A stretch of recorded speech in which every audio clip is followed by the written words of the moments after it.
திருச்சி என்று சொன்னால் எப்பொழுதும் ஒரு திருப்புமுனை தரக்கூடிய ஒரு ஊர். தமிழகத்தினுடைய அரசியல் வரலாற்றில் திருச்சியினுடைய பங்கு மிகப்பெரிய பங்கு. புதிய தலைவர்கள் எல்லாம் ஊக்குவித்திருக்கின்றார்கள், புதிய கட்சிக்கெல்லாம் வாய்ப்பளித்திருக்கின்றார்கள். புதியவர்கள் வரும்பொழுதெல்லாம் மக்கள் கைகோர்த்து நின்றிருக்கின்றார்கள். அதற்கெல்லாம் அச்சாரமாக எப்பொழுதும் திருச்சி இருந்திருக்கிறது.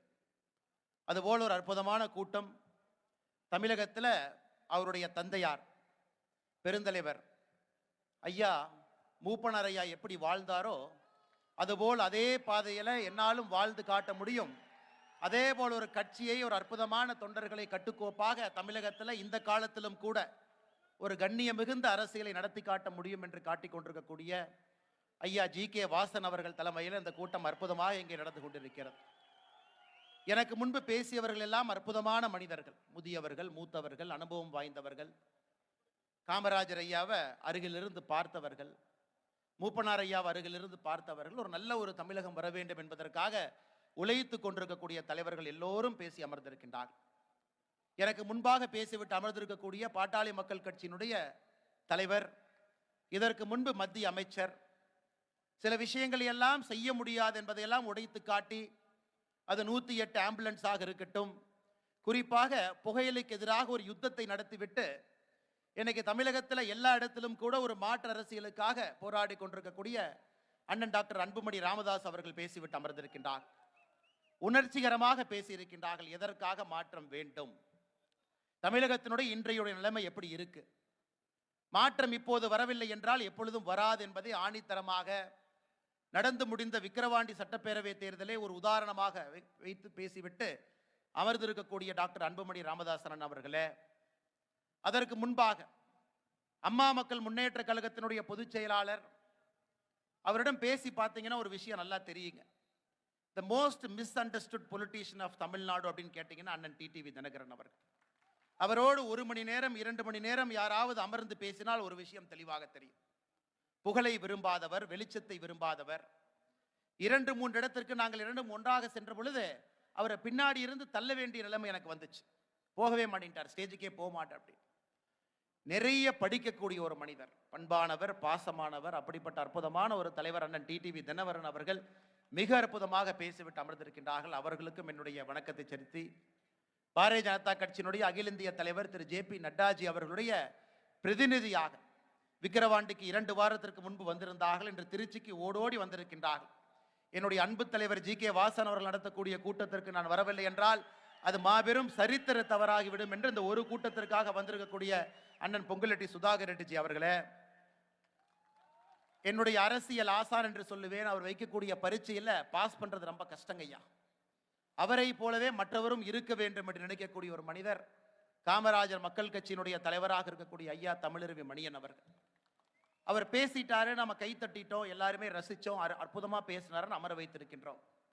அவர் இல்லத்திற்கு சென்றீங்கன்னா the price one pays for their honesty, நேர்மையாக ஒரு மனிதன் இருந்தால் என்ன விலை கொடுக்க வேண்டும் என்பதற்கு தற்காலிக அரசியல்ல, இந்திய அரசியல்ல உதாரணமாக இருக்கக்கூடிய ஒரு தலைவர் ஐயா தமிழருவி மணியன் அவர்கள்.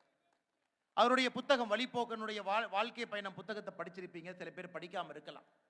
அதுபோன்ற அவருடைய வாழ்க்கையை உத்து பார்த்தீங்கன்னா, அவருடைய மனைவிக்கு இதயத்திலே ஒரு நோய் இருந்தாலும் கூட தன்னுடைய கையில் எவ்வளவு பணம் இருக்கிறது, அதற்கு தகுந்தாற் போல் மருத்துவ வசதி இருக்க வேண்டும். அவருடைய உற்றார்கள், உறவினர்கள், சொந்தக்காரர்கள் மீது பாசத்தை வைத்திருப்பவர்கள் யார் கொடுத்தாலும் கூட அதை ஏற்றுக்கொள்ள மாட்டேன் என்று ஒரு யுத்தத்தை நடத்தி, இன்னைக்கு அவருடைய மனைவி சித்த வைத்தியம், ஆயுர்வேத முறையில் அதற்கான ஒரு தீர்வை பார்த்து கொண்டிருக்கின்றார். அவர் சொன்னது போல 2 லட்சமே கொஞ்சம் அதிகம்தாங்க. புத்தகத்தினுடைய மதிப்பு மட்டும் ஒரு 5 லட்சம் ரூபாய் வரலாம் அவருடைய இல்லத்தில். ஆனால் நிச்சயமா பணம் என்பது 2 லட்சத்திற்கு குறைவாகத்தான் இருக்கும். இன்னைக்கு இருக்கக்கூடிய முதலமைச்சரை பல பேர் சமாதானம் பண்ணி அவருக்கு ஒரு வீடு ஒதுக்க வேண்டும் என்று சொன்ன பொழுது கூட அது வேண்டாம் என்று மறுத்துவிட்டு, அவருடைய சொந்த மகள், உண்மையை சொல்லணும் அப்படின்னாங்க, அவருடைய சொந்த மகள் திருமணமான மருமகங்கிட்ட ஒரு அண்டர்ஸ்டாண்டிங் போட்டு, ஒரு அஃபிடவிட் போட்டு அவங்களுடைய வீட்டை மாச வாடகைக்கு இருக்கக்கூடிய அற்புதமான தலைவர் தமிழருவி மணியன் அவர். அதனால் அவருக்கு நாம் செய்யக்கூடிய பெருமை என்பது கை தட்டுவதை தாண்டி நாம் எல்லோரும் கூட அரசியல்ல அவர் நினைக்கக்கூடிய ஒரு மனிதர்களாக மாறுவதற்கு இது ஒரு வாய்ப்பாக எடுத்துக்கொள்ள வேண்டும் என்பது என்னுடைய தாழ்மையான ஒரு கருத்தாக இந்த மன்றத்தில் நான் வைக்கின்றேன். அண்ணன் ஓபிஎஸ் அவர்கள் ஒரு தர்ம யுத்தத்தை நடத்தி சமீபத்தில் நாம் பார்த்திருக்கின்றோம். அண்ணனுக்கு வந்து தமிழகம் முழுவதுமே மக்கள் இன்னைக்கு ஓபிஎஸ் அண்ணன் அவர்கள் எடுத்திருக்கக்கூடிய முடிவு, அவருடைய தெளிவு, அவர் பயணிக்கக்கூடிய பாதையில் மக்கள் எல்லோரும் விரும்ப ஆரம்பித்திருக்கின்றார்கள். அவருடைய பிரதிநிதியாக வந்திருக்கக்கூடிய முன்னாள் அமைச்சர் அண்ணன் வெல்லமண்டி நடராஜன் அவர்களுக்கு என்னுடைய வணக்கத்தை தெரிவித்து, தமிழர் தேசிய கட்சி முத்தரையர் சமூகத்தினுடைய ஒரு தனித்தன்மை வாய்ந்த தலைவராக இருக்கக்கூடிய அண்ணன் கே செல்வகுமார் அவர்கள் மேடையின் மீது இருக்கின்றார்கள். அவருக்கும் என்னுடைய வணக்கத்தை தெரிவித்து, ஐஜேகே கட்சியின் சார்பாக வந்திருக்கக்கூடிய அண்ணன் ரகுபதி அவர்கள், மேடையின் மீது இருக்கக்கூடிய எல்லா முக்கியமான தலைவர்களுக்கும் இந்த நேரத்தில் என்னுடைய வணக்கத்தை தெரிவித்துக் கொள்கின்றேன். அன்பு சகோதர சகோதரிகளே, கர்ம வீரர் காமராஜர் ஐயாவை பற்றி இந்த மேடையில் ஒரு மனிதன் குறைவாக பேச வேண்டும் என்றால் அது நான் தான் காரணம். அவரை பார்க்கவில்லை, அவரோடு பழகவில்லை. மேடையில் இருக்கக்கூடிய தலைவர்கள் பேசியதை கேட்டு இப்படிப்பட்ட ஒரு மனிதன் வாழ்ந்திருக்கின்றார் என்று நானும் உங்களை போல் மெருகேற்றிக் கொண்டிருக்கின்றேன். அதே போல தமிழகத்திலே ஒரு அரசியல் மாற்றம், ஆட்சி மாற்றம் இரண்டும் நடக்க வேண்டும் என்று மேடையில் இருக்கக்கூடிய தலைவர்கள் எப்படி கங்கணம் கட்டி கொண்டிருக்கின்றார்களோ அதிலே நானும் ஒருவனாக இருக்கின்றேன். நான் சார்ந்திருக்கக்கூடிய பாரதிய ஜனதா கட்சியும் சரி, மேடையில் இருக்கக்கூடிய எங்களுடைய தலைவர்களும் சரி, தொண்டர்களும் சரி, கங்கணம் கட்டி கொண்டிருக்கின்றோம். தமிழகத்திலே ஆட்சி மாற்றம் நடக்க வேண்டும் என்றால் முதல்ல அரசியல் மாற்றம் நடக்க வேண்டும் என்பது நம் எல்லோருடைய கருத்து. அரசியல் மாற்றம் நடக்காம ஆட்சி மாற்றம் நடப்பதற்கு வாய்ப்பே இல்லைங்க, வாய்ப்பே இல்லை. 2026 புதிய ஒரு ஆட்சியை பார்க்க வேண்டும். தேசிய ஜனநாயக கூட்டணியினுடைய கூட்டணி ஆட்சியை பார்க்க வேண்டும். முக்கியமான தமிழகத்தினுடைய வளர்ச்சிக்காக நல்ல முடிவுகளை இந்த ஆட்சி எடுக்க வேண்டும் என்று நினைத்தால் இப்ப இருக்கக்கூடிய அரசியல்ல ஒரு பெரிய மாற்றத்தை நாம் நடத்தி காட்ட வேண்டும். பெருசா நமக்கு நாட்கள் இல்லைங்க. ஒரு சராசரியாக 500 நாட்கள் இருக்கிறது, தோராயமாக 500 நாட்கள் இருக்கு. இந்த வாய்ப்பை நாம் நழுவ விட்டால் மறுபடியும் இது போல் ஒரு வாய்ப்பு கிடைக்குமா எனக்கு தெரியாதுங்க. மறுபடியும் மக்கள் நம்பிக்கை வைப்பார்களா எனக்கு தெரியாது. தமிழகத்தினுடைய அரசியல் சூழல், இந்தியாவினுடைய அரசியல் சூழல் இது போன்ற ஒரு கூட்டணி ஆட்சிக்கு மறுபடியும் வித்துடுமான்னு கேட்டீங்கன்னா தெரியாது. இந்த 500 நாட்களை நாம் முறைப்படி எவ்வாறு பயன்படுத்திக் கொள்கின்றோமோ அது 2026 தமிழகத்தில் எப்படிப்பட்ட ஆட்சி வரும் என்பதற்கு சான்றாக இந்த 500 நாட்கள் இருக்க வேண்டும் என்பது என்னுடைய விருப்பம் மட்டுமல்ல, எங்களுடைய வேள்வியும் கூட. அன்பு சகோதர சகோதரிகளே, பெரியோர்களே, தாய்மார், இன்னைக்கு நாம கே வாசன் ஐயாவை பத்தி பேசுறோம், கர்ம வீரர் காமராஜன் ஐயாவை பத்தி பேசுறோம். இன்னைக்கு கர்ம வீரர் காமராஜர் ஐயாவை போல இந்திய அரசியல்ல ஒரு மனிதன் அவருக்கு நிகராக ஒரு ஆட்சியை கொடுத்திருக்க முடியும். ஆனால் ஆண்டவன் அந்த கருணை அவருக்கு கொடுக்கவில்லை என்றால் அது கே மூப்பனார் ஐயா மட்டும்தான். வேறு யாருக்குமே அது பேசுவதற்கு கூட அந்த தகுதி இல்லை. அவரை சார்ந்தவர்கள் எல்லோரும் இங்க இருக்கிறோம். ஆனா நல்லா உத்து பார்த்தீங்கன்னா முதியவர்கள் அதிகமாக அமர்ந்திருக்கின்றோம். முன்னிருக்கையாக இருக்கட்டும், இந்த முழு பகுதியாக இருக்கட்டும், மேடையின் மீது இருக்கக்கூடிய தலைவராக இருக்கட்டும், முதியவர்கள், வாழ்க்கையில நேர்மையாக இருந்தவர்கள், எந்த ஒரு தவறும் செய்யாதவர்கள். ஜென்டில்மேன் பாலிடிக்ஸ் தமிழ்நாட்டில் இருக்குன்னா அது தமிழ் மாநில காங்கிரஸில் தான் இருக்குன்னு சொல்ற அளவுக்கு அங்க இருக்கக்கூடிய, நான் கைத்தடலுக்காக சொல்லிங்க ஐயா, எதற்காக இந்த கருத்தை நான் பதிவு செய்யறேன்னா, இதை எப்படி இளைய தலைமுறைக்கு நாம கொண்டு செல்ல போறோம். 40 விழுக்காடு வாக்காளர்கள், 40 விழுக்காடு வாக்காளர் பெருமக்கள் இன்னைக்கு 38 வயசு கீழே 40 விழுக்காடு இருக்கிறாங்க. 18 வயசு, 28 வயசு, 38 வயசு, 40 விழுக்காடு வாக்காளர்கள் இருக்கிறாங்க. இந்த 40 விழுக்காடு வாக்காளர்களுக்கு கர்ம வீரர் காமராஜர் ஐயாவுடைய புகழை பற்றி தெரியுமான்னு கேட்டீங்கன்னா, ஒரு தமிழறிவு மணியன் ஐயா பேசும் பொழுது கேட்டு தெரிந்து கொள்ளலாம், அல்லது மேடையின் மீது இருக்கக்கூடிய தலைவர்கள் பேசும் பொழுது கேட்டு தெரிந்து கொள்ளலாம், அல்லது அன்புமணி ராமதாஸ் ஐயா ஆதாரபூர்வமாக தமிழகத்தில் என்ன தவறு நடக்குது, எதற்காக மாற்றம் வேண்டும் என்று பேசும் பொழுது அதை ஒப்பிகை செய்து பார்த்து கொள்ளலாம். அவங்க கிட்ட எப்படி நாம கொண்டு போக போறோம்? அதற்கு ஒரு பெரிய முயற்சியாக திருச்சியில எல்லா தலைவர்களையும் அழைத்து நம்முடைய மக்கள் தலைவர் ஐயா கே வாசன் அவர்கள் இந்த கூட்டத்தை ஏற்பாடு செய்திருக்கிறாங்க. அதற்காகத்தான் இந்த கூட்டங்க. 122 ஆண்டுகள் கர்ம வீரர் காமராஜர் ஐயா பிறந்து, அவருடைய புகழ் பேசாத மேடைகள் தமிழகத்தில் இல்லைங்க. எல்லா இடத்துலையும் பேசியாச்சு. தமிழறிவு மணியன் ஐயா நேற்று காலையில் எங்கேயோ பேச ஆரம்பிச்சு இன்று விருதுநகரில் பேசிட்டு இன்னைக்கு இங்கே பேசுறாங்க, நாளை காலையில் சென்னை பேச போறாங்க, சாயந்தரம் எந்த ஊரில் பேச போறாங்கன்னு தெரியல. அவருடைய புகழை பேசாத ஊர் இல்லை, ஏறாத மேடைகள் இல்லை, எல்லாத்துலையும் பேசியாச்சுங்க ஐயா, எல்லா இடத்துலையும் பேசியாச்சு. அப்படி இருந்தும் கூட நாம் நினைக்கக்கூடிய அரசியல் மாற்றம் என்பது கனவாக மட்டும் இருக்கு.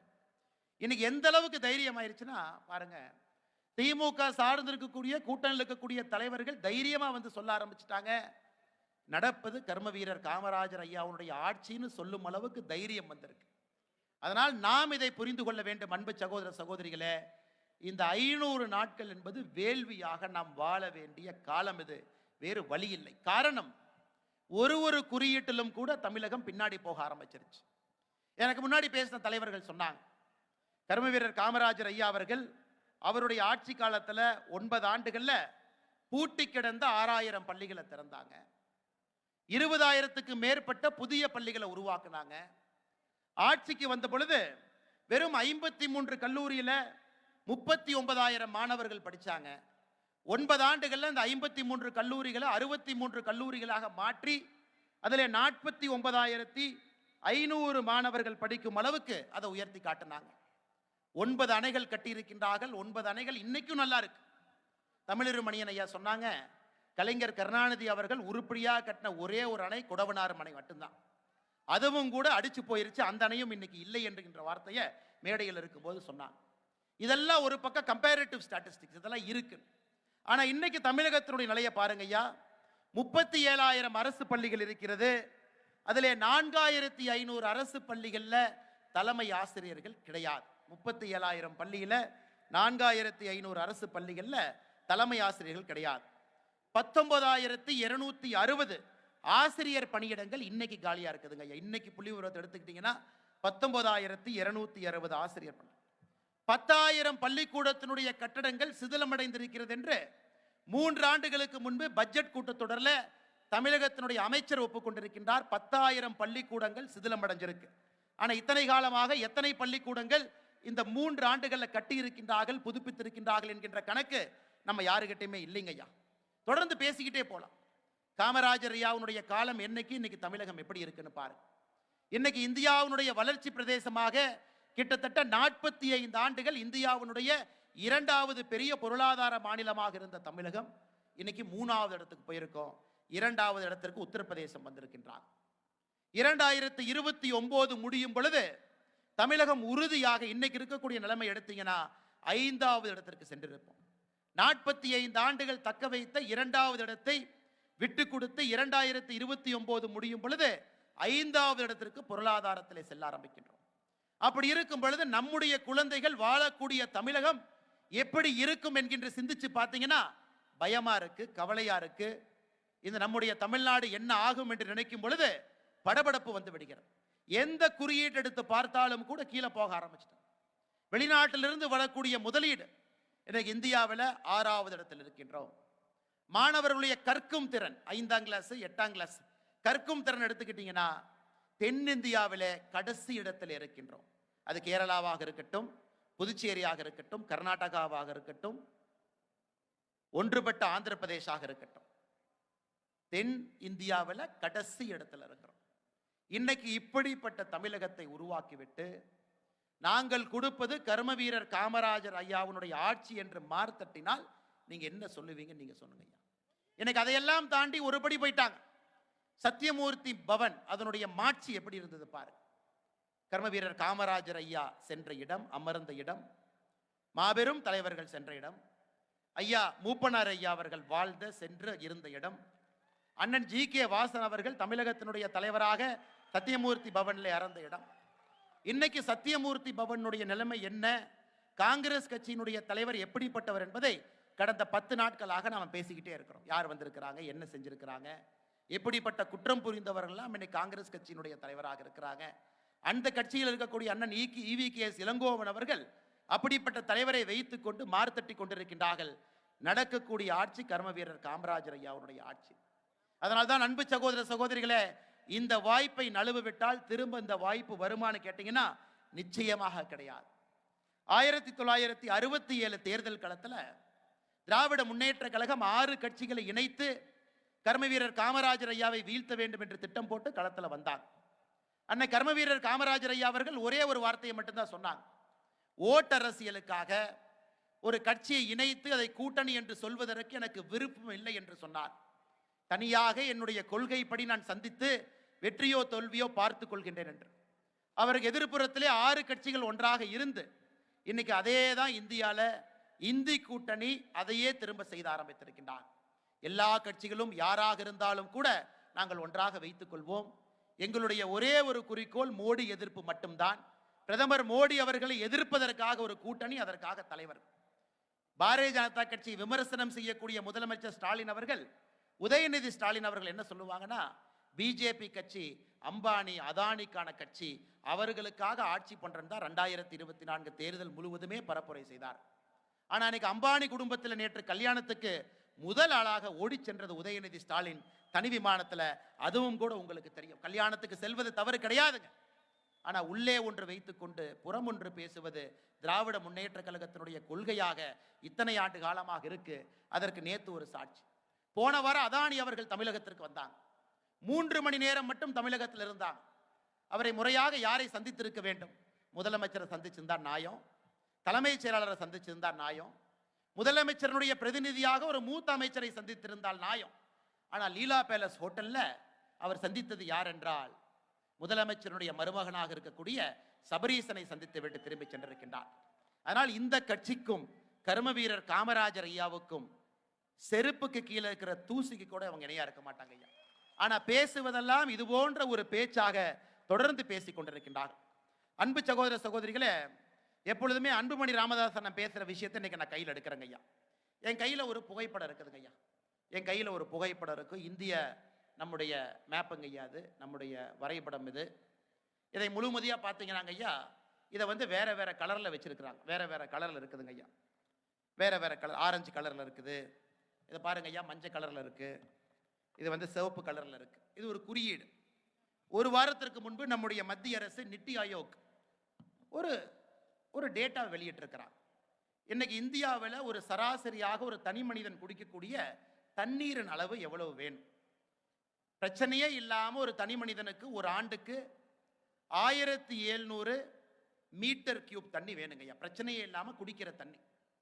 2025 எப்படி இருக்கு அப்படிங்கிற மேப்பை நீங்க பார்க்கலாங்க ஐயா. 2025 இன்னைக்கு அதுல இந்தியாவில் நல்லா உத்து பார்த்தீங்கன்னாங்க ஐயா, இந்த சிவப்பு அப்படிங்கிறது அப்சல்யூட் ஸ்கேரிசிட்டி. அதாவது 1700 கியூபிக் மீட்டர் வேணும். ஆனா 500 கியூபிக் மீட்டரை விட கம்மியாக இருக்கக்கூடிய பகுதி எதுன்னு பார்த்தீங்கன்னா, அந்த சிவப்பில் இருக்கக்கூடிய ஒரே ஒரு மாநிலம் தமிழகம் மட்டும்தான். இன்னைக்கு இருக்கக்கூடிய நிலைமைங்க ஐயா.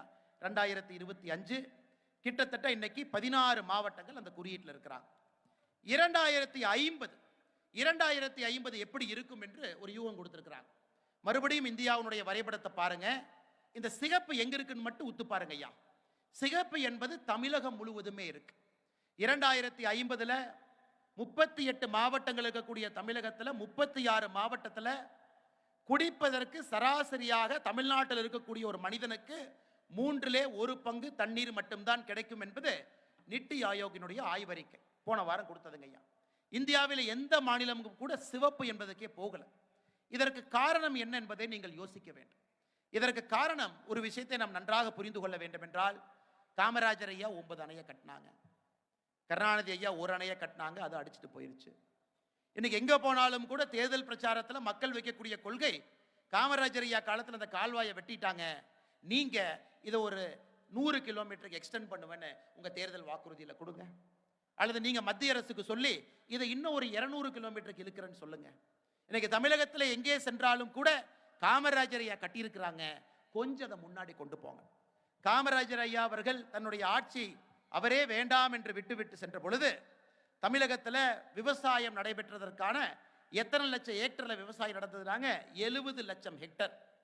70 லட்சம் ஹெக்டர் நிலத்தில் விவசாயம் நடந்துச்சு. ஆனா இன்னைக்கு எத்தனை இடத்துல விவசாயம் நடக்குதுன்னா 46 லட்சம் ஹெக்டர். 46 லட்சம், 24 லட்சம் ஹெக்டர் விவசாய பரப்பளவு சுருங்கி இருக்கிறது. தண்ணீர் இல்லை, பாசன வசதி இல்லை, அதற்கான எந்த முயற்சியும் யாரும் எடுக்கல. எதற்காக? தேசிய ஜனநாயக கூட்டணியினுடைய கூட்டணி ஆட்சி 2026 வேண்டும் என்றால், தவறு செய்தவர்கள் எப்பொழுதுமே சரி செய்ய போவது கிடையாது. 50 ஆண்டுகளாக ஆட்சியிலிருந்து தவறு செய்தவர்கள் எப்படிங்க 2026 சரி பண்ண போறாங்க? ஒரு பக்கம் 2050 குடிப்பதற்கான தண்ணி 1/3 பங்கு இருக்கக்கூடிய ஒரே ஒரு மாநிலமாக தமிழகம் இருக்கும். இன்னொரு பக்கம் விவசாயம் செய்யக்கூடிய நிலம் சுருங்கி இருக்கு. இன்னொரு பக்கம் இருக்கக்கூடிய விவசாய நிலத்திற்கும் கூட காவிரி தாய் எட்டி பார்க்கவில்லை. காவிரி தாயை அங்கேயே போட்டு கண்ணீர் சிங்க வைத்துக் கொண்டிருக்கின்றார்கள். அதிலே அரசியல் நடந்து கொண்டிருக்கிறது. மறுபடியும் ஏதோ ஒரு கட்சி 2026 ஆட்சியில் அமர்ந்தால் எப்படி ஒரு புதிய தமிழகத்தை அவர்களால் உருவாக்க முடியும் என்பதை நீங்கள் ஒரு நிமிஷம் சிந்திச்சீங்கன்னா போதும். விக்கிரவாண்டியில பாட்டாளி மக்கள் கட்சியினுடைய வேட்பாளர் சி அன்புமணி அவங்க ஜெயிச்சிருப்பாங்க. ஈரோட்டில் அன்பு சகோதரர் விஜயகுமார் அவங்க ஜெயிச்சிருப்பாங்க. எதற்காக நான் இந்த 2 பேர்த்த நான் சொல்றேன் அப்படின்னாங்க, ஈரோட்டிலே தமிழ் மாநில காங்கிரஸ் சார்பாக விஜயகுமார் அவங்க போட்டியிட்டாங்க. நேஷனல் ஹைவே தேசிய நெடுஞ்சாலையில எதுவுமே இல்லாம ஆயிரக்கணக்கான மரங்களை வைத்து, லட்சக்கணக்கான மரங்களை வைத்து பாதுகாத்த ஒரு மனிதன் இங்க இருக்கக்கூடிய விஜயகுமார். ஒரு எளிமையினுடைய உருவமாக ஈரோட்டில் வேட்பாளர் அங்க இருந்தார். சி அன்புமணி அவர்கள் எப்படி நம்முடைய மருத்துவர் ஐயா இருக்கிறாங்களோ அதே போல ஒரு குணம். 2016 இருந்து எளிமையான மனிதர். அவருடைய மனைவி ஒரு எலிமெண்டரி ஸ்கூல் வாத்தியார். அதை விட ஒரு பெட்டர் கேண்டிடேட் விக்கிரவாண்டி கிடைப்பதற்கு வாய்ப்பே இல்லைங்க. உண்மையை சொன்னா there is no better candidate than C Anbumani. அவரையும் தோற்கடிக்கிறார்கள் என்றால் விஜயகுமார் அவர்களும் ஈரோட்டிலே தோற்கடிக்கப்பட்டிருக்கின்றார். நிறைய நல்லவங்க இருக்கிறாங்க ஐயா.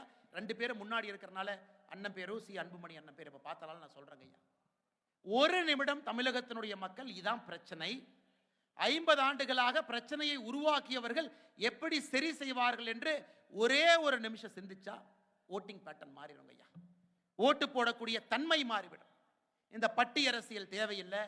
23 அமைச்சர்கள் விக்கிரவாண்டியில வீதி வீதியாக பிச்சை எடுத்துக் கொண்டிருந்தார் ஐயா. மக்கள்கிட்ட பணம் கொடுத்தனால மக்கள் பிச்சைக்காரர்கள் இல்ல, மக்களுக்கு பணத்தை கொடுத்தவர்கள் பிச்சைக்காரர்கள். அதை தமிழகம் வெகு விரைவில் திராவிட முன்னேற்ற கழகத்தினுடைய எல்லாரும் புரிஞ்சுக்குவாங்க. 23 அமைச்சர்கள். இதே திமுக எதிர்க்கட்சியாக இருக்கும் பொழுது என்ன சொல்லுவாங்கன்னா, இத்தனை அமைச்சர்கள் போய் எலெக்ஷன் வேலை பார்த்தா ஆட்சி யார் நடத்துறது, இது ஆட்சியான். ஆனா எனக்கு 23 அமைச்சர்கள் திமுக விக்கிரவாண்டியில தெரு தெருவாக பட்டியை போட்டு 4 மணிக்கு பெண்களை கொண்டு வந்து அடைத்து வைத்துக் கொண்டிருந்தார். அதனால் எல்லோரும் ஒரே ஒரு நிமிஷம் யோசிக்க வேண்டியது, கல்வி அதல பாதாளத்துக்கு போயிட்டு இருக்கு, நீர் மேலாண்மை அதல பாதாளத்துக்கு போயிட்டு இருக்கு, குடிக்கிற நீர் அதல பாதாளத்துக்கு போயிட்டு இருக்குங்க ஐயா. சட்டம் ஒழுங்கை பத்தி சொல்லவே வேண்டாங்க ஐயா. எந்த அளவுக்கு மோசமா இருக்குன்னு உங்களுக்கு தெரியும். இன்னைக்கு இந்த ரோம், அந்த காலத்து ரோம் நாட்டில் பார்த்தீங்கன்னா இந்த மன்னன் மேல ரொம்ப கோவம் வந்துருச்சுன்னா இந்த கிளாடியேட்டர் போட்டி நடத்துவாங்க. அதாவது சிங்கத்தை கொண்டு வந்து, ஒரு ஆண்மகனை கொண்டு வந்து சிங்கத்தை அடக்குவாங்க. மக்கள் அதை வந்து பார்த்துட்டு ஐயோ சிங்கம் நல்லா இருந்தது அருமையாக அடக்குனாங்கன்னு இந்த மன்னன் மேல இருக்கக்கூடிய கோபத்தை மறந்து விட்டு வீட்டிற்கு சென்று விடுவாங்க என்பதற்காக தான் அந்த கிளாடியேட்டர் கான்டெஸ்ட் ரோம்ல பண்ணுவாங்க. இன்னைக்கு தமிழகத்தில் அதே போல திராவிட முன்னேற்ற கழகம் முயற்சி எடுத்துக் கொண்டிருக்கின்றார். உதாரணத்திற்கு இன்னைக்கு காலையில் நீங்க இதை பார்த்துருப்பீங்க, பேப்பர் பார்த்துருப்பீங்க, டிவியை பார்த்துருப்பீங்க. இன்னைக்கு காலையில் என்கவுண்டர் அப்படின்னு ஒரு மனிதர் ஒரு தேசிய கட்சியினுடைய தமிழக மாநில தலைவரை பட்டப்பகல்ல ரோட்ல வெட்டி கொள்றாங்க. யாருக்கும் எதற்காக அது நடந்ததுன்னு யாருக்குமே தெரியாது. மேடையில் இருக்கக்கூடிய எல்லா தலைவர்களுமே பல கோணங்களை கொடுத்துருக்காங்க. இதா இருக்கலாமா அதா இருக்கலாமா பாருங்கன்னு. மேடையில் இருக்கக்கூடிய தலைவர்கள் எல்லோருமே திரு ஆம்ஸ்ட்ராங் அவர்கள் இல்லத்திற்கு சென்று துணைவியாரை சந்தித்து விட்டு வந்திருக்கின்றார். யாருக்குமே புரியாத ஒரு மர்மமா இருக்கு. இது பொலிட்டிக்கல் மர்டரா இருக்குமா? இது திராவிட முன்னேற்ற கழகத்தை சார்ந்தவர்களே 3 பேர் உறுப்பினர்கள் அந்த மெயின் அக்யூஸ்ட் 5 பேர்த்துல இருக்கிறாங்க. அப்படி இருக்கும் பொழுது ஒரே ஒரு என்கவுண்டர், ஒரு 62 ரூபா புல்லட், 62 ரூபா புல்லட்ல இந்த கதையை முடித்து விட்டோம், சரித்திரத்தை மாற்றி எழுதிவிட்டோம் அப்படிங்கிறதா இன்னைக்கு என்கவுண்டரை பத்தி பேச வச்சிருக்கிறாங்க. வேற எதுவும் கூட நான் பேசுவதற்கில்லை. அதை தாண்டி இதை பேசுனீங்கன்னா சம்பந்தமே இல்லாம விக்கிரவாண்டியில் அந்த வேட்பாளர் திமுகவினுடைய வெற்றி பெற்றிருக்கக்கூடிய வேட்பாளர் சொல்வது போல தமிழகத்தில் கையாளாகாத திராவிட முன்னேற்ற கழக அரசு எதையும் செய்ய முடியலனா பழிய தூக்கி மோடி மேல போடு, பழிய தூக்கி மத்திய அரசு மேல போடு. மத்திய அரசு சொன்னாங்க நாங்க செஞ்சோம். ஏன் கரண்ட் பில் ஏத்துன? மத்திய அரசு சொன்னாங்க நாங்க செஞ்சோம். மத்திய அரசு ஜியோ போட்டாங்களா? அமைச்சர் ஃபோன் பண்ணி சொன்னாங்களா? மோடி ஐயா உங்கள்கிட்ட சொன்னாங்களா? இல்ல அதெல்லாம் நாங்க சொல்ல மாட்டோம், அதெல்லாம் ராணுவ ரகசியம். இந்தியாவில் எல்லா விவசாயிகளுக்கும் 6000 ரூபாய் வருஷத்துக்கு போதுங்க ஐயா. இதுவரை 17 தவணைக்கு 2000, 34,000 ரூபாய் வங்கி கணக்குக்கு போயிருக்குங்க ஐயா 2019 இருந்து. 2021 தமிழகத்தில் பிரதமர் கிசான் சம்மான் நிதி, பிரதமர் கௌரவ நிதியில பயன்பெற்றவர்கள் 43 லட்சம் விவசாயி, 43 லட்சம் பேர். இன்னைக்கு PM கிசான் சம்மான் நிதியில தமிழகத்திலே பயன்பெறக்கூடிய விவசாயிகள் 21 லட்சம் பேர். எப்படிங்க 22 லட்சம் பேர் காணாம போச்சு? மத்திய அரசு எங்கேயும் யாரையும் நீக்கவில்லை. மோடி ஐயா யாரையும் சேர்த்துக்க வேண்டாம்னு சொல்லிங்க. திட்டம் ஆரம்பிக்கப்பட்ட பொழுது சிறு குறு விவசாயிகளா இருந்துச்சு. அதாவது 4.94 ஏக்கர் கீழே இருக்கணும். அதன் பிறகு மத்திய அரசு திருத்தம் செஞ்சு எவ்வளவு ஏக்கராவா இருந்தாலும் கூட உங்களுக்கு அது பொருந்தும் என்று சொன்னார். அதற்கு சில விலக்குகள் கொடுத்திருந்தார். நம்ம இன்கம் டாக்ஸ் கட்டக்கூடாது, குடும்பத்தில் யாரோ ஒருத்தர் அரசு வேலையில் இருக்கக்கூடாது, 10,000 ரூபாய்க்கு மேல பென்ஷன் வாங்கக்கூடாது, இது போன்ற சில விலக்குகள். 43 லட்சம் இருந்த தமிழகத்தினுடைய விவசாய பெருமக்கள் 21 லட்சம் பேர் இந்த திட்டத்தில் வந்திருக்காங்க. இது யோசிச்சு பாருங்க. எப்படி மத்திய அரசு கொடுக்கக்கூடிய ஒரு திட்டத்தை தடுக்கணும், பேரை எடுக்கணும், விவசாயிகளுக்கு வரக்கூடாது. இவர்கள் கர்ம வீரர் காமராஜர் ஐயாவை போல ஆட்சி செய்யறாங்கன்னு இவர்களுக்கு இவரே சர்டிபிகேட் கொடுத்துட்டு இருக்கு. 25 அமைச்சர்கள் இருக்கிறீங்க, முதலமைச்சர் உட்பட 3 அமைச்சர்கள் பட்டியலின சகோதர சகோதரிகள் 3 பேர் இருக்காங்க. 3 பேருக்கும் வாரண்ட் ஆஃப் பிரசிடென்ஸ் எந்த ஆர்டர்ல மதிப்பு இருக்குன்னு பார்த்தா 39 பேர் பார்லிமெண்ட்ல என்ன பண்ண போறாங்க நீங்க பார்க்கத்தாங்க ஐயா போறீங்க. எத்தனை பேச போறாங்கன்னு பார்க்கத்தான் போறீங்க. தமிழகத்தினுடைய நலன் சார்ந்து புதுசா பேச போறாங்களா? சத்தியமா கிடையாது. ஏன்னா நீங்க பார்லிமெண்ட்ல பாருங்க, டிஆர் பாலு அவர்கள் யாரையும் பேச அனுமதிக்க மாட்டாங்க. டிஆர் பாலு பேசலாம், கனிமொழி அவர்கள் பேசலாம், தயாநிதி மாறன் அவங்க பேசலாம். இந்த 3 பேரை தவிர யாருமே டிவியிலே வரக்கூடாது என்று இத்தனை ஆண்டு காலமாக திமுக எம்பிக்கள் யாரும் அங்க பேச முடியாது.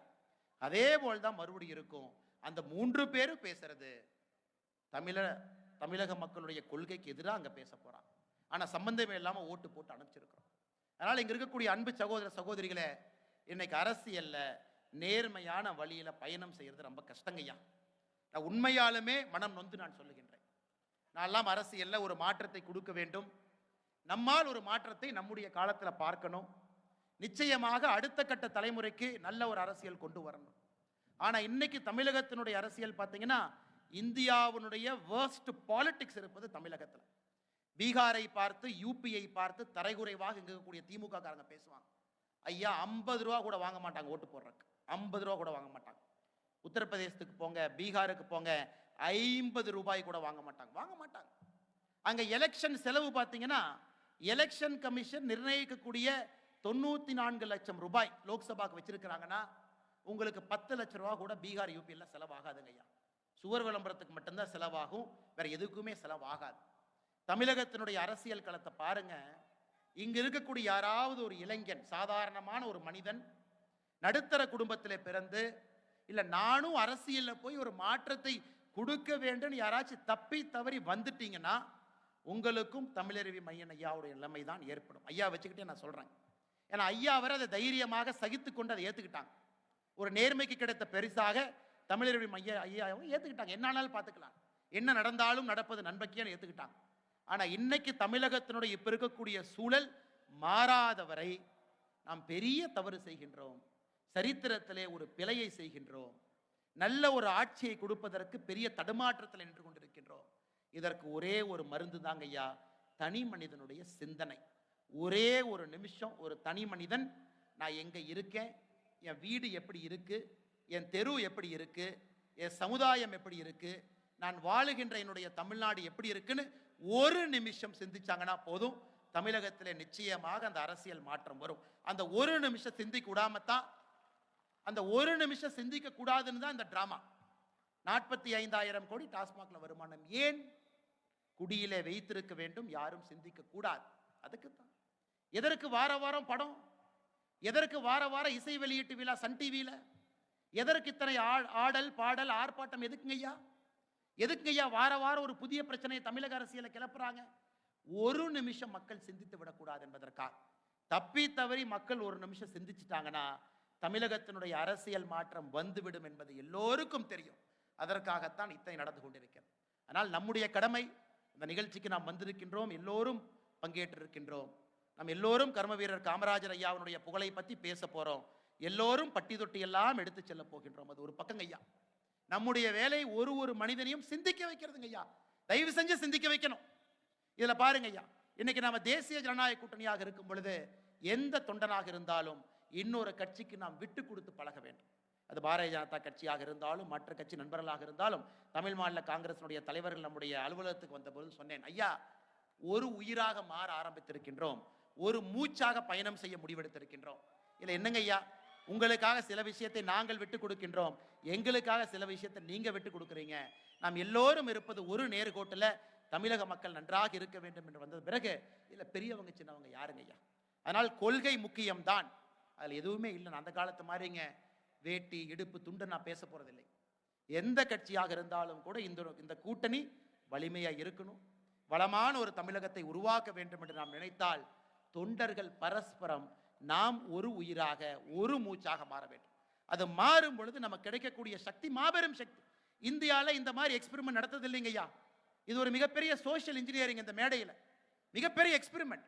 இந்திய ஜனநாயகத்தில் இதுவரை சுதந்திரத்திற்கு பிறகு இது போன்ற ஒரு எக்ஸ்பெரிமெண்ட் நடந்தது கிடையாது. உண்மையை சொல்ல வேண்டும் என்றால் சரித்திரத்தை எடுத்து படித்து பாருங்க. இது 2026 ஆட்சிக்கு வரும் பொழுது இந்திய அரசியல்ல கட்சிகளுடைய ஆதிக்கத்தை தாண்டி எல்லா தொண்டனுக்கும் ஆட்சி அதிகாரத்திற்கு வருவதற்கு வாய்ப்பு, எல்லா தலைவர்களுக்கும் ஆட்சி அதிகாரத்துக்கு வருவதற்கு வாய்ப்பு. காரணம், ஒரு கட்சி இன்னொரு கட்சிக்கு செக் அண்ட் பேலன்ஸ், இந்த கட்சி அந்த கட்சிக்கு செக் அண்ட் பேலன்ஸ், அந்த கட்சி இந்த கட்சிக்கு செக் அண்ட் பேலன்ஸ் இருக்கும் பொழுது எப்படிங்க ஐயா தவறு நடக்கும்? எப்படிங்க ஐயா தவறு நடக்கும்? இத்தனை கட்சிகள் இருக்கும் பொழுது, இத்தனை தலைவர்கள் இருக்கும் பொழுது, இத்தனை சட்டமன்ற உறுப்பினர்கள் வரும் பொழுது எப்படி 2026 தேசிய ஜனநாயக கூட்டணி ஆட்சிக்கு வரும் பொழுது தவறு நடப்பதற்கான வாய்ப்பே இல்லை. காரணம், எல்லோரும் இன்னொருத்தருக்கு செக் அண்ட் பேலன்ஸா இருப்பாங்க. எல்லா கொள்கையும் தமிழகத்தை சார்ந்துதான் இருக்க முடியும். தமிழகத்திற்கு எதிராக எந்த கொள்கையும் கொண்டு வர முடியாதுங்க ஐயா. காரணம், இது ஜனநாயகத்தினுடைய உச்சபட்ச வெளிப்பாடு. ஒரு தனி மனிதனுடைய குரலாக இத்தனை கட்சிகள் சேர்ந்திருக்கு. அதனால் எந்த காரணத்திற்கும் கூட தேசிய ஜனநாயக கூட்டணியில் ஒரு சிறிய பிளவோ, ஒரு சிறிய மனம் கஷ்டப்படும்படி புண்படும்படி எந்த ஒரு வார்த்தையோ, ஐயா அதை கட்டி காத்து 500 நாட்கள் கொண்டு போனுங்க ஐயா. ஒரு புதிய சகாப்தம், தெரிந்தவர்கள் எல்லாம் இருக்கிறாங்க. அன்புமணி ராமதாஸ் ஐயா இஸ் a great administrator. எல்லாம் தெரியும், அவருக்கு பார்த்திருக்கார், உணர்ச்சிகரமா பேசக்கூடியவர். அண்ணன் டிடிவி தினகரன் அவர்கள்ட்ட போய் 1 மணி நேரம் உட்காருங்க. அரசியலுடைய அடிநாளத்தை பேசக்கூடியவர்கள். ஆனா ஏதோ ஒரு காரணத்துக்காக வெளிப்படையா சில விஷயத்தை பேசுறது. தமிழறிவு மணியன் ஐயா ஒரு காலத்தில் ராஜகுருன்னு சொல்லுவாங்க. ராஜா யாராக இருந்தாலும் கூட ராஜா சரியான பாதையிலே செல்லுகின்றானா என்று பார்ப்பதற்கு ஒரு தமிழறிவு மணியன் அவர்கள் இந்த மேடையில் இருக்கிறாங்க. மேடையில் இருக்கக்கூடிய எல்லா தலைவர்களையும் உத்து பாருங்க ஐயா. முன்னாள் முதலமைச்சர் OPS அந்த கூட்டணியில் இருக்கிறாங்க. அதனால் இந்த கூட்டணி தமிழகத்திலே மாற்றத்தை கொடுக்க முடியவில்லை என்றால் ஆட்சி யார் வேணாலும் கொடுக்கலாம். நம்ம ஆட்சியை பத்தி பேசல. அரசியல் மாற்றமும் ஆட்சி மாற்றமும் இரண்டும் சேர்ந்து ஒரு வளமான தமிழகத்தை உருவாக்குவதற்காக நீங்க யோசிச்சீங்கன்னா இந்த கூட்டணியை தவிர எந்த கூட்டணினாலும் இதை கொண்டு போடுங்க. தனி மனித வழிபாடு கிடையாது. ஒரு மனிதனை தூக்கி பிடிக்க வேண்டிய அவசியம் யாருக்கும் இல்லை. எல்லாம் ஒன்றாக இணைந்து அதை உருவாக்க வேண்டும் என்றால் நம்முடைய தொண்டர்கள் களத்திலே ஒரு மூச்சாக ஒரு உயிராக ஒரு உடம்பாக நீங்கள் இருக்க வேண்டும். அதைத்தான் கரும் வீரர் காமராஜர் ஐயா விருப்பப்படுவாங்க, அதைத்தான் எதிர்பார்ப்பாங்க. முயற்சி செய்து அவர்கள் கனவு கண்ட ஆட்சியை நம்மால் கொடுக்க முடியும் என்கின்ற நம்பிக்கையை விதைத்திருக்கக்கூடிய இந்த கூட்டத்தினுடைய தலைவராக இருக்கக்கூடிய அண்ணன் GK வாசன் அவர்களுக்கு மறுபடியும் என்னுடைய நெஞ்சார்ந்த நன்றிகளை தெரிவித்து, அவரை பத்தி சுதாகர் ரெட்டி ஐயா பேசும்பொழுது ஒரு விஷயம் சொன்னேன். ஐயா ராணுவ ரகசியத்தை எல்லாம் வெளிப்படையா சொல்லிடாதீங்க, சில விஷயத்தை உள்ளே வச்சிருங்க அப்படி. அதுபோல மேடையில் இருக்கக்கூடிய அண்ணன் அன்புமணி ராமதாஸ் அவர் ரொம்ப மூத்தவர், பெரிய பக்குவவாதி. நம்ம எல்லாம் அரவணைத்து ஒன்றாக போறாங்க. ஏன் வயசுக்கும் அவர் வயசுக்கும் அவர் உணவத்துக்கும் ஏன் உணவத்துக்கு என்னங்க, சரிசமமாக 2 பேரும் சேரில் உட்கார்ந்து பேசும் அளவுக்கு ஏற்றுக்கொள்ளக்கூடிய மனப்பக்குவம் அவருக்கு இருக்கிறது. அப்படிப்பட்ட ஒரு தலைவர் அன்புமணி ராமதாஸ் ஐயா மேடை என்பது இருக்கிறார். அண்ணன் டிடிவி தினகரன் அவர்களை பத்தி பல இடத்துல நான் சொல்லிக்கிட்டே இருக்கேன். அவரை புகழ வேண்டும் என்பதற்காக இல்லை, அவரை இன்னும் தமிழகம் புரிந்து கொள்ள வேண்டும் என்பதற்காக அவரும் நம்முடைய மேடையில் இருக்கிறார். மேடையில் இருக்கக்கூடிய சுதாகர் ரெட்டி ஐயா அவர்களாக இருக்கட்டும், அண்ணன் OPS அவர் அற்புதமான நாகரிகமான எளிமையான ஒரு அற்புதமான மனிதர். அவர் சார்பாக வந்திருக்கக்கூடிய வெல்லமணி நடராஜன் KKS சமுதாயத்தினுடைய குரலாக ஒரு வேட்கையோடு நின்று கொண்டிருக்கின்றார். அந்த குரலை 45 வருஷமா யாருமே கேட்கல. தேசிய ஜனநாயக கூட்டணி அந்த குரலை கேட்பதற்காக தயாராக இருக்கிறது, நம்மோடு பயணம் செய்து கொண்டிருக்கின்றார்கள். மேடையில் இருக்கக்கூடிய தமிழ் மாநில காங்கிரசினுடைய தலைவர்கள் எல்லோரும் ஐயா, இவங்கெல்லாம் அருங்காட்சியம் மியூசியத்தில் வைக்கணுங்க ஐயா. இவங்கெல்லாம் இந்த பீஸ் எல்லாம் கிடையாதுங்க, எல்லாம் லாஸ்ட் பீஸ், எல்லாம் 1984 1990 2000 மாடல். இதெல்லாம் அருங்காட்சியத்தில் தான் வரக்கூடிய தலைவர்கள். இவங்களை பார்த்து இது போல இருக்கிறாங்களா, இது போன்று வாழ்ந்திருக்கிறாங்களான்னு பார்க்கக்கூடிய தலைவராக தமிழ் மாநில காங்கிரசினுடைய முன்மேடையில் இருக்கக்கூடிய எல்லா தலைவர்களுக்கும், மேடையில் இருக்கக்கூடிய எல்லா தலைவர்களுக்கும், மிக முக்கியமாக இங்க வந்திருக்கக்கூடிய தமிழகத்தினுடைய அரசியலை மாற்றக்கூடிய எல்லா தொண்டர்களுக்கும், வாய்ப்பளித்த எல்லோருக்கும் நன்றி தெரிவித்து என்னுடைய உரையை முடித்துக் கொள்கின்றேன். நன்றி, வணக்கம். பாரத் மாதா கி ஜெய்.